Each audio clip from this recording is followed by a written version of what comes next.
চেয়ে নামাও, এসো নিয়ত করি, আজ থেকে সবাই 5 ওয়াক্ত নামাজ পড়ি। সামনে আসছে রোজা, হালকা কর গুনাহের বোঝা, যদি কর পাপ। আল্লাহর কাছে বেশি কিছু চাই না, শুধু 5 ওয়াক্ত নামাজ পড়ার তৌফিক দান করুন, আমিন। হযরত মুহাম্মদ সাল্লাল্লাহু আলাইহি সাল্লাম বলেছেন, দোটার জিনিস কাছে রাখলে কোনোদিন বিপদ আসবে না। আল্লাহর কাছে বেশি কিছু চাই না, শুধু 5 ওয়াক্ত নামাজ পড়ার তৌফিক দান করুন, আমিন। প্রতি সোমবার ও রবিবার জান্নাতের দরজা খুলে দেয়া হয়। তারা ক্ষমা প্রার্থনা করতে থাকবে, আল্লাহ কখনো তাদের অপরাধ দেবেন না।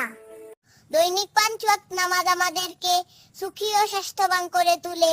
সুবহানাল্লাহ। যারা শুধু আল্লাহ তাআলার প্রতি বিশ্বাস স্থাপন করেন, আল্লাহ তাদেরকে নিরাপত্তা দেন।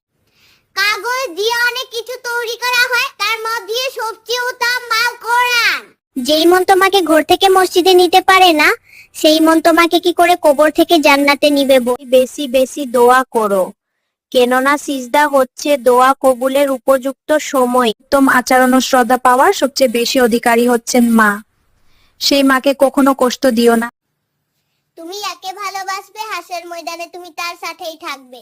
হযরত মুহাম্মদ আমার একটা টাকা দেয়া যায়, আমি গরিব ইনসান।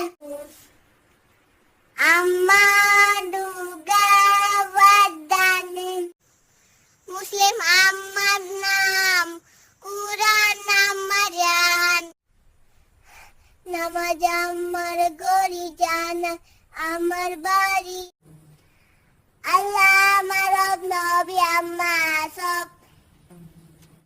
বিসমিল্লাহির রহমানির রহিম, আলহামদুলিল্লাহি রাব্বিল আলামিন, মালিকি ইয়াউমিদ্দিন, ইয়াক্কা নাবুদু ওয়া ইয়াক্কা নাস্তাইন, ইহদিনাস সিরাতাল লাযীনা আন'আমতা আলাইহিম, খায়রুল মাগদুবি আলাইহিম ওয়ালাদ-দাল্লিন।